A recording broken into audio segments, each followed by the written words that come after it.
Good morning, YouTube. It's another cold day in New York City. Yes, winter is still here. It's crazy. We had a couple of nice weeks, but yesterday and today is cold. I'm wearing my winter coat. Hope you all had a restful night. I had a decent night. Had to hop in an Uber. I actually wanted breakfast, and the store was closed.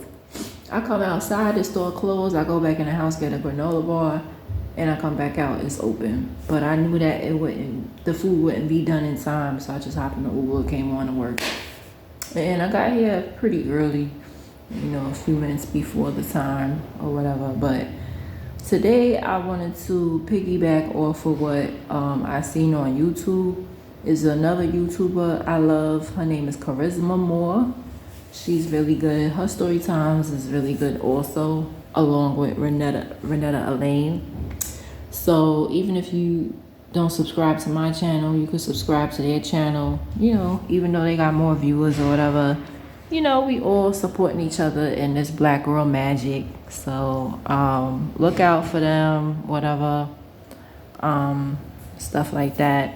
Their story times are really good. So Charisma was talking about working in Burger King and how the customer was wrong for what she did, but I wanted to briefly talk about customer service.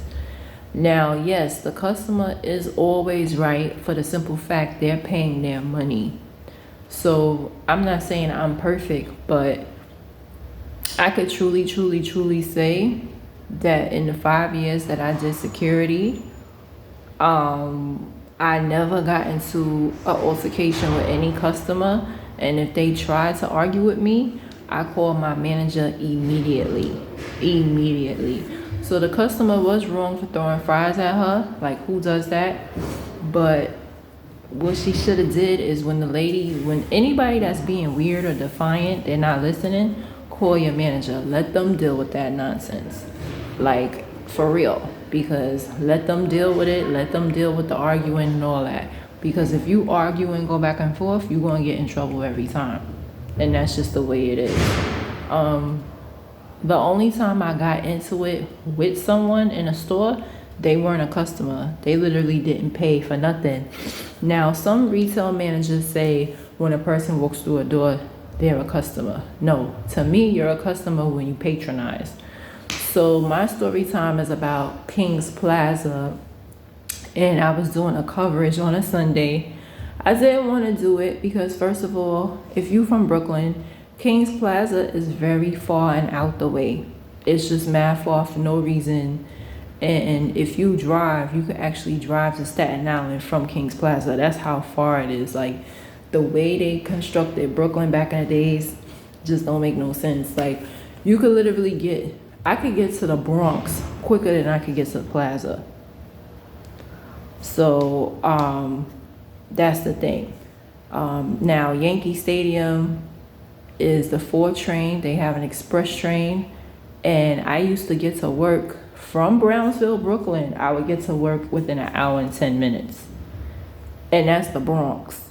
And, but to get to the other side of Brooklyn, like King's Plaza, Kingsborough, very, very far and out the way. So I didn't even want to go because it's mad far. But I did a favor for my manager. He was like, Crystal, I need coverage. Are you available? I said, why not? I didn't have no plans. I don't even think I went out the night before.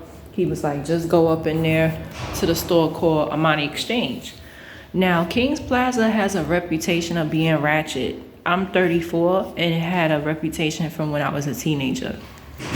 I went one time when I was 17 with a girl from church, and it was barely no stores. And then the second and last time I went, I would never go again after this experience.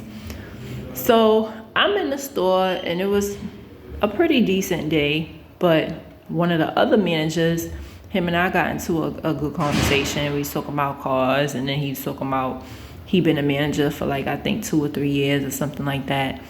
And he was saying, I was like, oh, today seems like a calm day. He was like, it gets ratchet in here. And then he was telling him and I wasn't that far apart in age. I do believe he said he was like 29 or 30. And he was telling me how when he was in high school, downtown Brooklyn was ratchet. And I heard that even though I was born in Long Island, raised in Brooklyn, my mom was from Queens. So, and also I went to high school in Queens. So I was more familiar with Queens than I was Brooklyn. I actually didn't know anything about downtown Brooklyn until I had my son. Then I was going there to go shopping and whatever else. So I didn't know anything about downtown Brooklyn like before my adulthood, as I was told by my father, because my father, he's a retired 911 operator. He used to work at Metrotech, and I remember going to his job. But as far as like just going to downtown Brooklyn, I never frequent there. But I've been told a lot of horror stories about downtown Brooklyn. So he was telling me how it was ratchet when he was in high school and this, that, and the third. And I was like, oh my God. And then he said King's Plaza too. He was like, it was crazy back in the days. And he's like, it's crazy now. So a lady had came in while he was there, and she was like a little ghetto, but nothing too bad. He was like, oh my God. He was like giving me a warning. He was like, today's Sunday, brace yourself. He leaves, and I kid you not, as soon as he leaves, these two ratchet hoes come in. I knew from, they teach us in security that you're not supposed to profile nobody. But when they came in the store, guys, I knew that they was not going to buy nothing. First of all, when was this? This is 2021, so we still in the pandemic. The stores and stuff just open. So, this bitch has on a bonnet with a box of pizza, and they came in with the two juice things with a straw. They put it on the side or whatever. And I just knew they wasn't going to buy nothing. And I was telling the sales associate, and she started laughing. I'm like, they not going to buy nothing. Like, I just knew that within myself. And sure enough, so they was in the store, I kid you not, for at least the last 2 hours and 45 minutes. So at this point, the store's supposed to be locking up. It's supposed to be closing out. So these two bitches, they acting like that. One of them was like, oh, the service is bad. I can't transact my money. I said, well, my phone is working perfectly fine, and I have Chase too. So I knew she was lying about that. Then they started threatening her. I was like, oh, hell no. And that's when I broke out. I was like, y'all not about to threaten this lady. And she was nice enough to keep her register open 45 minutes. The manager was just standing there being nice. And I'm there. I'm trying to get my sneakers I wore today. So I'm trying to buy my sneakers, and the manager's like, I can't ring your sneakers up. I have to ring them up first. I'm like, boy. So I'm standing there, whatever. And plus something told me to stay, because something told me. Now, usually I'm a person, when it's time for me to leave, I leave. Anybody who know me know that. But something just told me keep the manager company, and I'm glad I stayed behind. These bitches ran up like $600 worth of clothes or whatever, shoes. Armani Exchange is expensive. It's not no cheap store. So they run up all this stuff, and they don't even have the money to pay. And then they had a nerve to be threatening the manager. So I had alerted my coworkers, male coworkers, and I told them to escort them out the store and the building.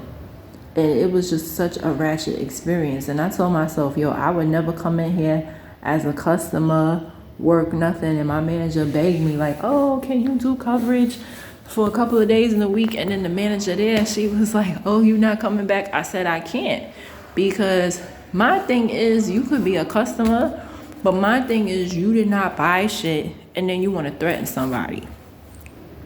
Like, no, that's crazy. And she was so afraid. She was like, oh, because it was crazy. She started throwing stuff, and they was going back and forth. I was like, yo, y'all need to go, because now y'all are doing too much. Like, no. So I was trying to diffuse the situation, whatever. She got scared. I said, listen, if you need a statement, you could reach out to my manager. She was like, oh, she might get in trouble. I said, how? They not customers. She's like, but they consider it when they walk through the door, they a customer. That's crazy, even if you don't buy nothing.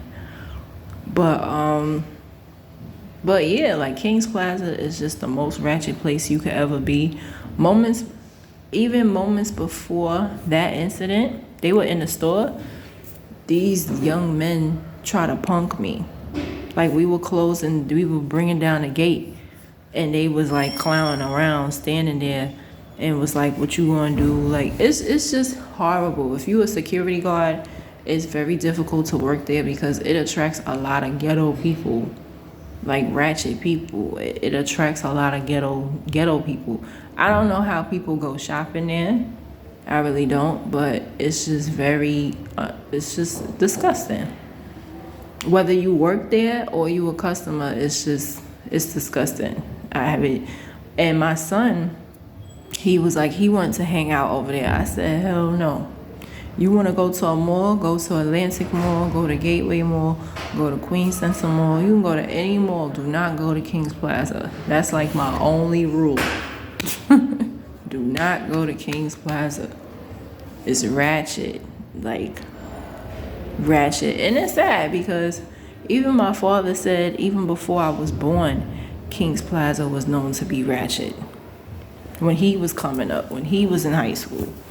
And my parents are older, they're 67 this year. He was like, when he was in high school, Kings Plaza was ratchet.